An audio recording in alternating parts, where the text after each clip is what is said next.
always. That should be like that. Then, in a triangle or in any polygon, any shape, angle measures with the same little number of things in there. So if I did 1, 2, 1, 2, that would also make these the same. Or if I have two triangles, this angle would be the same as that angle. This angle would be the same as this angle. So the number of little loopies indicate that they match. So this indicates that these match, so this one is also x. Okay. Now, the whole triangle is 180 degrees. I have an x, and I have another x, and I have a 40, and that's 180 degrees. So there's two x's. So I subtract 40. So 2x is equal to 140. And then I divide by 2. And I get that x is equal to 70. That's the algebraic way.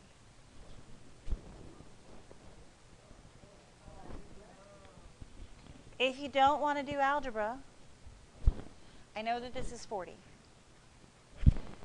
So I take the 180 and I subtract 40 from it, and that leaves me with 140. And I know that there are two angles that are the same that take up that 140 that's left over.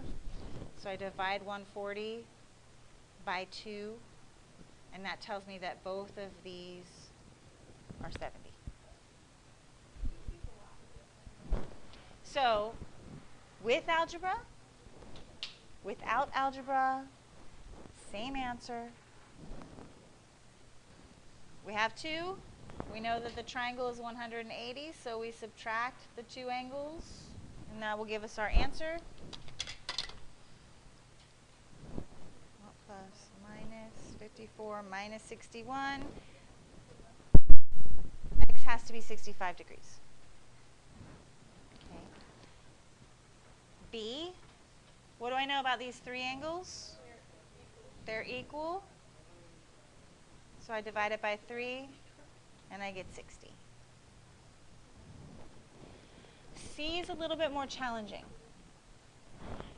I don't know off the top of like initially what these two angles are.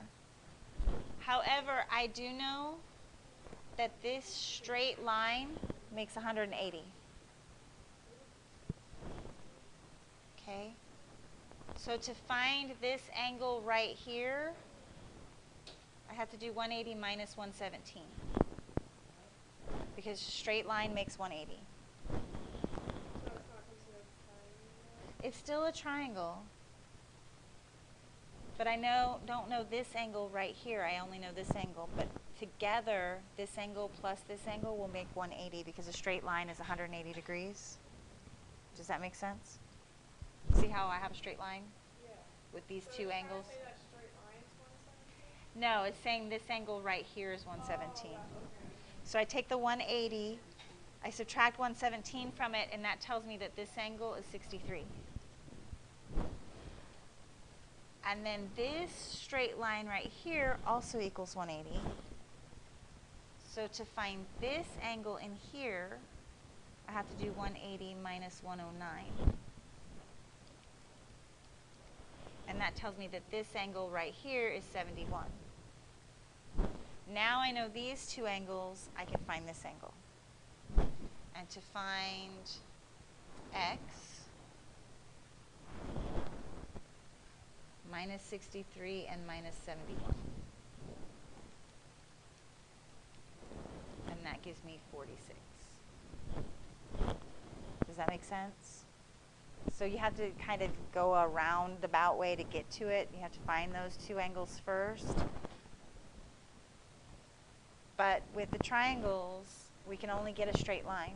So it's only ever going to be 180 minus this outside angle to find the inside angle. Okay? Then D, we're given the two angles again. 121 and 29. So D is again very straightforward. We subtract the 121 and we subtract the 29.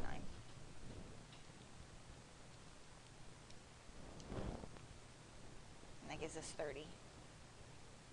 I have two triangles. Well, actually I have three triangles if you count this middle one, but we're not. The X is in this triangle. Do you see it though now that I've highlighted it? So when you get a compound picture like this, you want to try to figure out which triangle we're looking at. There are three triangles here, but we need to find X, so I need this triangle. And the reason I know I need this triangle is because I have this angle, and this X is part of this whole angle. So I have 1, 2, 3 angles. You're not worried about the other triangle at all?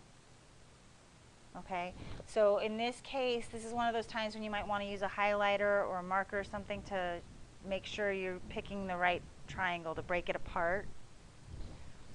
Once we've got that figured out, that we're looking at this triangle, sometimes it can be helpful then to take it out of this picture altogether and just sketch a rough version of it. It doesn't have to be pretty, you know. Okay, there's 90 degrees. This is 26. And this is broken up into 32 and X. Right here. Do you see it? Okay. This is 90. Okay. This whole thing has to add up to 180 still. I know 90, 26, and 32 of it. I'm just missing this little piece that's the X. So I subtract the things that I know. 180 minus 90 is 90. 90 minus 26 is 64. Minus 32 gives me 32. So X is going to be 32.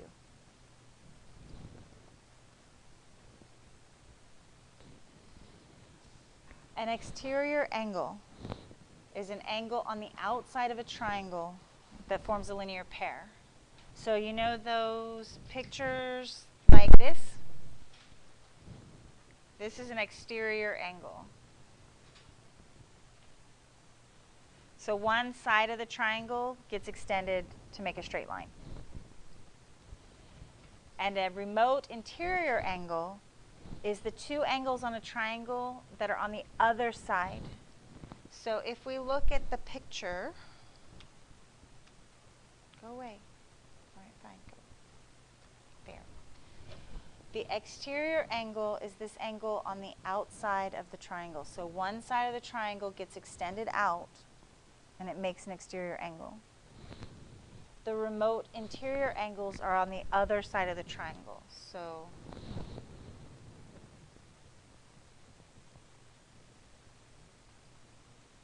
they can't touch the exterior angle. Remote means far away. That's why your remote control is called a remote control, because you're far away from the TV. So it's a remote controlling. So always the remote interior angles are the two angles inside the triangle on the other side. Now every triangle can have multiple exterior angles. There can be up to 6.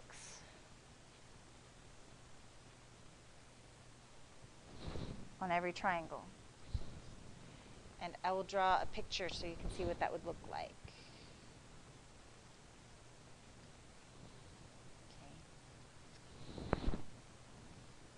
Okay. Try to draw a picture. So as you can see, this triangle has 6 exterior angles. This angle here that makes like the V inside, this is not an exterior angle. The exterior angles have to be along the side of the triangle, not in kind of a V. So every triangle has up to 6 exterior angles, but not these.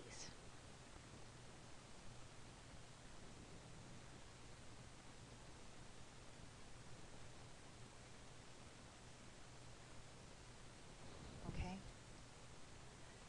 These are vertical angles. but they're not exterior angles. Okay? Okay, so if we're looking for angle 1, that's our exterior angle. The remote interior angles would be 7 and 9, because they're on the other side of the triangle. If we're looking at the exterior angle 2, it would also be 7 and 9. If we're looking for the exterior angle 3, we go to the other side of the triangle, 7 and 8.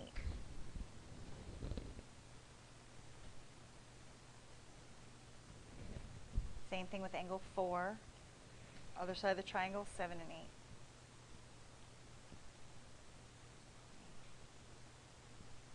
Make that a little better. Separate. Angle 5, 8 and 9. And angle 6, other side, 8 and 9. Okay, so remote interior angles depend on what exterior angle you're talking about.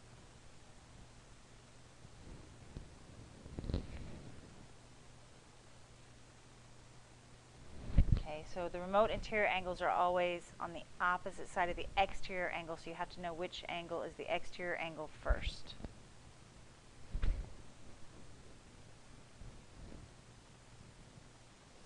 Alright, the measure of an exterior angle is equal to the sum of the remote interior angles. Okay, so for number 27, this picture right here goes with 28. For 27, if I have a triangle with an exterior angle, I'm going to call this angle A, and I'm going to call my remote interiors B and C. Angle A will always equal B plus C. Okay. This is a shortcut for finding the measure of a missing angle. That problem that we did on the last section where we had the outside angle, so we had to subtract to find this angle in order to find the triangle. If I know this angle and I know this angle, that tells me that angle, because I can subtract this one from that one. It's a shortcut. So it's just a faster way to do things. And then the second theorem is if two angles of one triangle are congruent to two angles of another triangle, then the third one is also congruent, which makes sense because every triangle adds up to 180, right? So if I know that these two are the same and these two are the same, if I were to subtract from 180 and I got 69 here, and if I subtracted these from 180, I would also have to get 69 over here. So as long as that two angles are the same, the third one has to be the same. So x would also equal 69. Does that make sense? Okay. Shortcut. I know this is 68. I want to find this angle. I know these two are the same. So I take 180 minus 68. And that's going to give me 112. I'm going to divide that by 2. And that's going to give me 56. So that's going to tell me that both of these are 56. Now I can then take 180 and subtract it from 56, or sorry, subtract 56 from it in order to find x. Or I can add 68 and 56. Addition is generally faster than subtraction, and that's why this is a shortcut. So 68 plus 56 gives me 124. So that's method 1. Or if you don't remember the shortcut, then you could take 180 minus 56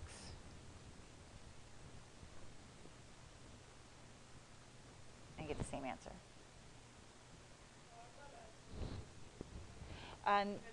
It's asking for x, but the two red ones are inside, so we have to find one of those first.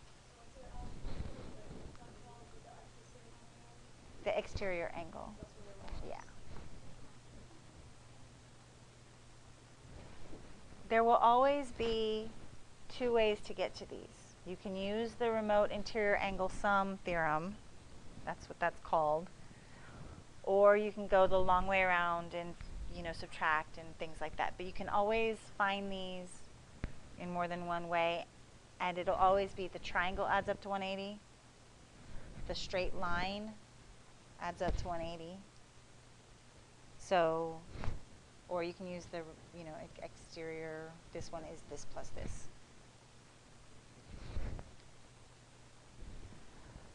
Angle 9 over here would be 119. 2 and 5 are on the opposite side of angle 9. So to find 5, if I know 9 and 2, angle 9 is equal to angle 5 plus angle 2, because that's the theorem I had. So if I know 2 is 57 and I know 9 is 112, I can subtract it. 47, not 45. So I just 112 minus 47 gives me 65. Okay. Angle 1 is exterior, it's 103. 5 and 8 are on the opposite side, those are the remote interiors. So angle 1 is equal to angle 5 plus angle 8, that's my theorem. So angle 8 would be 103 minus 59.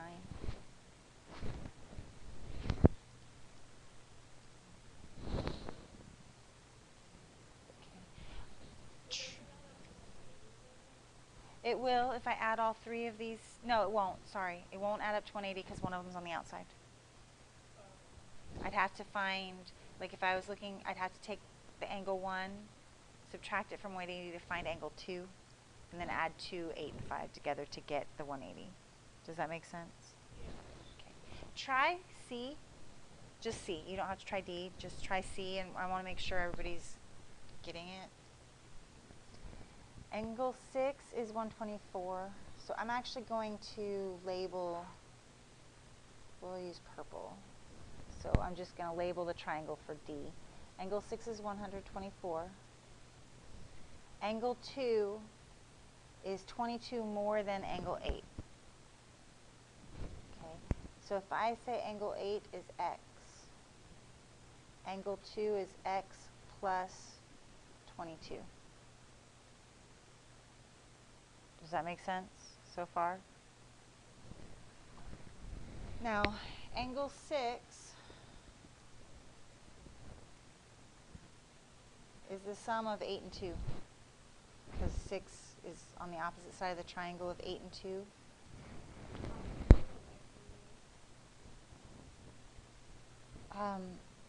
Because the problem tells me that 2 is 22 more than 8, but it doesn't tell me what 8 is. Yeah, 22 more than 8. It doesn't tell me what 8 is, so I just called it x. You can call it anything. I just called it x because x's are comfortable. You guys are used to x's. I start throwing other letters in there and it might get confusing. Yeah, so if I called 8x, then 2 is 22 more than that, so x plus 22. 6 is the same as angle 2 plus angle 8. So 6 is 124. Angle 2 is x plus 22. And angle 8 is x. So far okay? I add the two x's together, so I get 2x plus 22.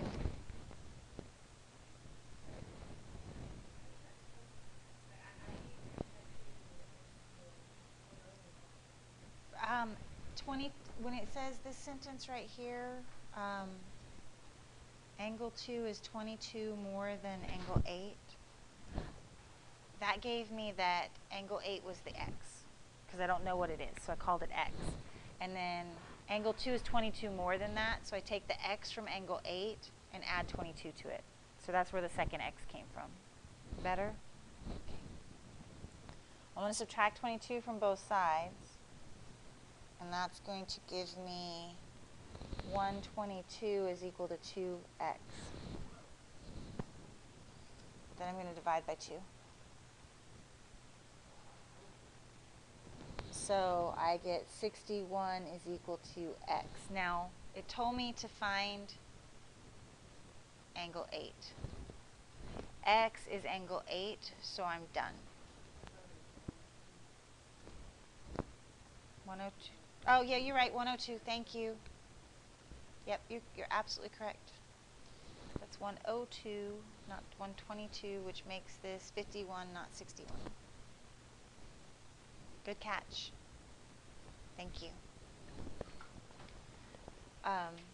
Because it told me to find 8, and that's x, I'm done. If it said find angle 2, I would have to take that 51 and I'd add 22 to it. Okay, so this is just a hypothetical, and then I would say the measure of angle 2 is 73. Okay, so once you found x, you need to make sure that x is the thing you were looking for, which in this case it was, so we were okay. We could stop. But if it asked then to find angle 2, you have one more step. Is that all right?